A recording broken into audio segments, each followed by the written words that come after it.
Well, hello there.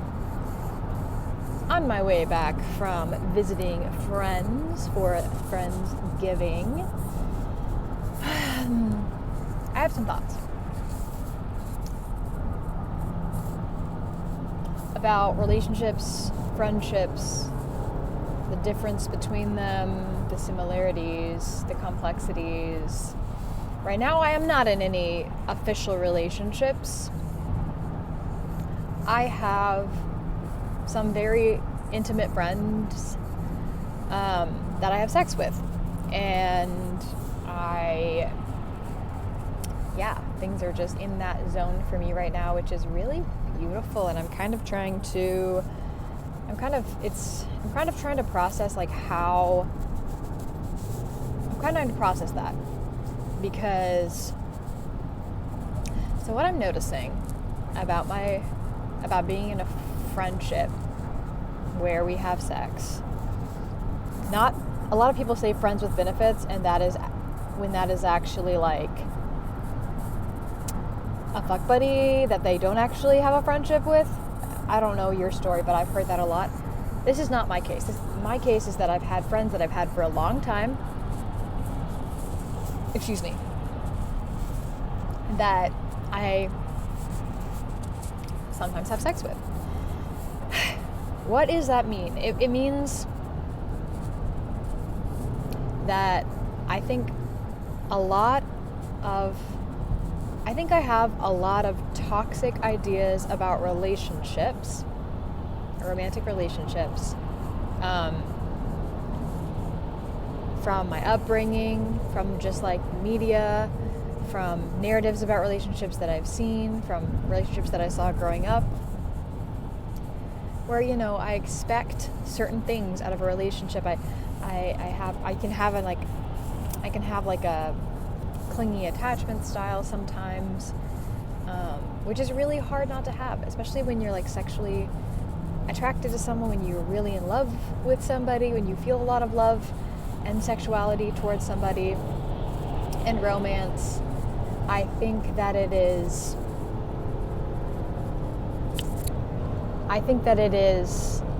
makes everything feel very intense. And for me, what I've noticed is that my subconscious associates feeling these big waves of love and sexuality with a certain pattern of relationship dynamics, some of which are really sweet and healthy, but a lot of which are not things that I want in my life.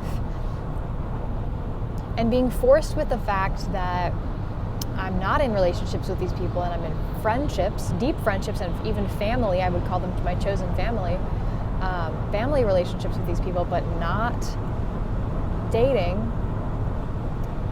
it makes me have to use friend logic.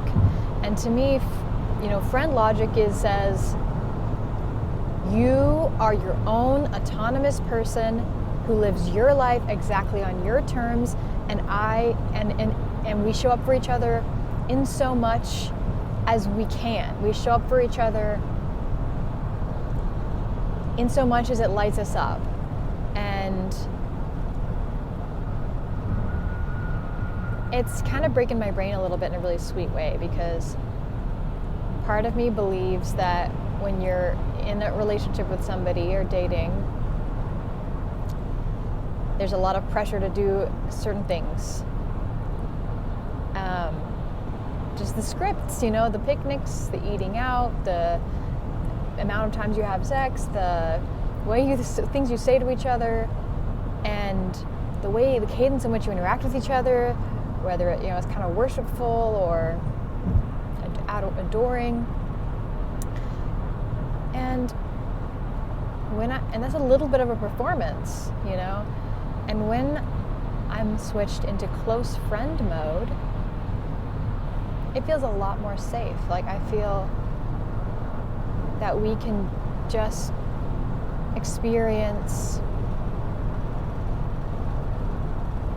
what's authentically coming up for us. And then, when I get to hang out with these people for a while, or I get to hang out at their house or spend a day together or whatever, and just do normal life stuff with them,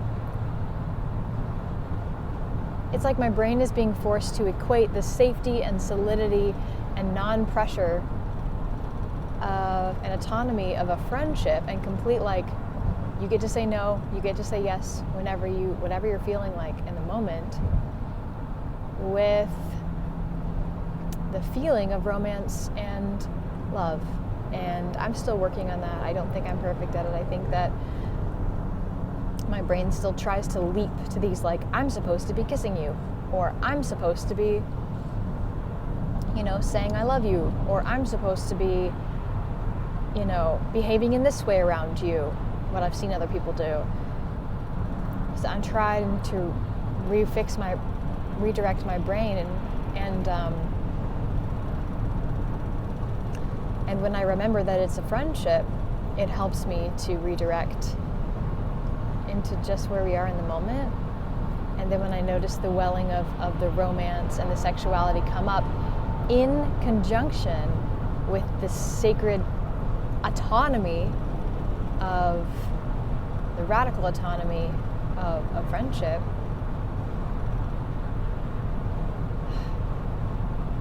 it makes me feel so safe. It makes me feel like family. It makes me believe that I can have a chosen family that I've dreamed of,